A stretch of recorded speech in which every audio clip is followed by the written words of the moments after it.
Example 5 says you use a half-angle formula to find the exact value of cosine of 157.5 degrees.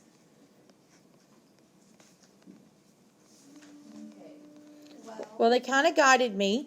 They told me to use a half-angle formula. But guys, if it ends in a 0.5 degrees, you're usually going to use a half-angle, okay? Because we're going to end up having to double that. All right, so let's look at our half-angle formulas.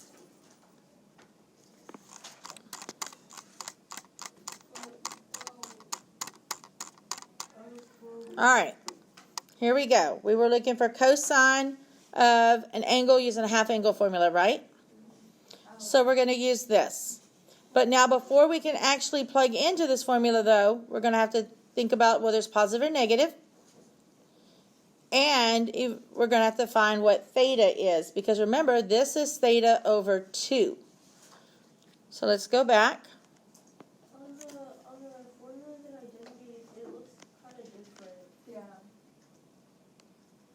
Okay, so you brought it to my attention here that the formula sheet I gave you has different formulas for the half-angle formulas, and you prefer one of those. So we'll try it.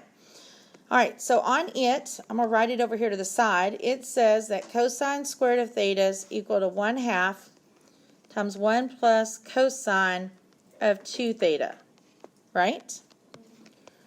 So,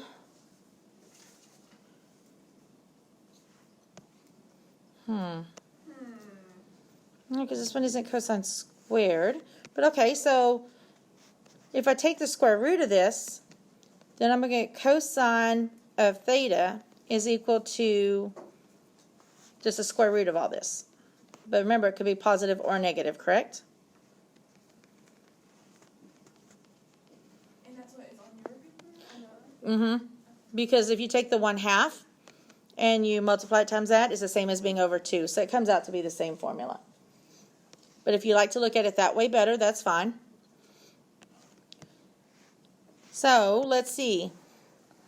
157.5 degrees is in what quadrant? 2. And what do we know about cosine in quadrant 2? It's negative. It's negative. So we're going to use the negative of this formula.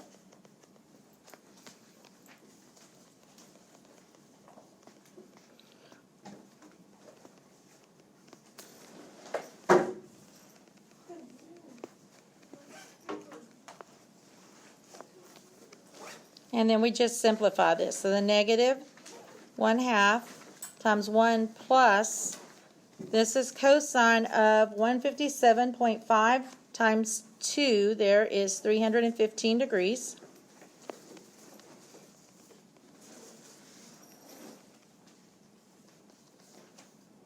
Oops, that should be times. Is that 2 times 157? Yes. Because it's 2 times theta in the formula. So you're going to find what cosine of 315 degrees is, which is a positive square root of 2 over 2.